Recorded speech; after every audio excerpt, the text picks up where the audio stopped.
एक बार शैतान ने अल्लाह रब्बुल आलमीन के दरबार में अर्ज किया, ऐ मेरे रब, अयूब अलैहिस्सलाम तेरी इबादत केवल इसलिए करते हैं क्योंकि तूने उन्हें दौलत, आराम और खुशहाली दी है। अगर इन सब चीजों को उनसे छीन लिया जाए तो वह तेरी इबादत छोड़ देंगे। मुझे इजाजत दे कि मैं उन्हें आजमा सकूं।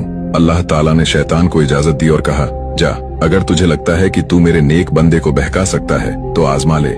इसके बाद शैतान ने हजरत अयूब अलैहिस्सलाम की पूरी दौलत तबाह कर दी। उनके मवेशी मर गए, खेत बाग उजड़ गए और उनका घर भी गिर गया, लेकिन उन्होंने सब्र किया और अल्लाह की इबादत में लगे रहे। फिर शैतान ने उनके सारे बच्चों को एक भयानक हादसे में मार दिया। इसके बावजूद उन्होंने अल्लाह का शुक्र अदा किया और इबादत से नहीं हटे। जब शैतान को इसमें भी नाकामी मिली तो उसने नबी अयूब अलैहिस्सलाम को एक खतरनाक बीमारी में मुब्तला कर दिया।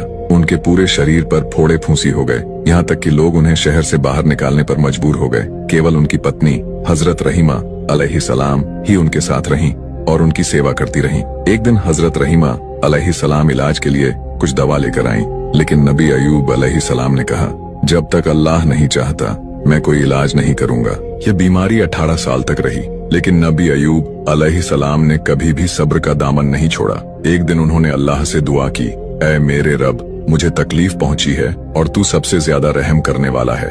अल्लाह ने उनकी दुआ कबूल की और फरिश्ते के जरिए हुक्म दिया, अपना पांव जमीन पर मारो। उन्होंने जैसे ही जमीन पर मारा, वहां से एक नहर निकली। जब उन्होंने उस पानी से गुस्ल किया तो उनकी बीमारी पूरी तरह दूर हो गई और उनकी जवानी लौट आई। जब हजरत रहीमा अलैहिस्सलाम वापस आईं तो अपने शौहर को पहचान नहीं पाईं। जब उन्हें हकीकत पता चली तो उनकी आंखों से खुशी के आंसू बह निकले। फिर उन्होंने भी उस पानी से गुस्ल किया और उनकी भी जवानी लौट आई। अल्लाह ने नबी अयूब अलैहिस्सलाम को उनकी खोई हुई दौलत, मवेशी और औलाद लौटा दी। साथ ही उन्हें पहले से भी ज्यादा बरकत और इज्जत अता की। हजरत अयूब अलैहिस्सलाम की कहानी हमें सिखाती है कि सब्र और भरोसा इंसान की सबसे बड़ी ताकत होती है।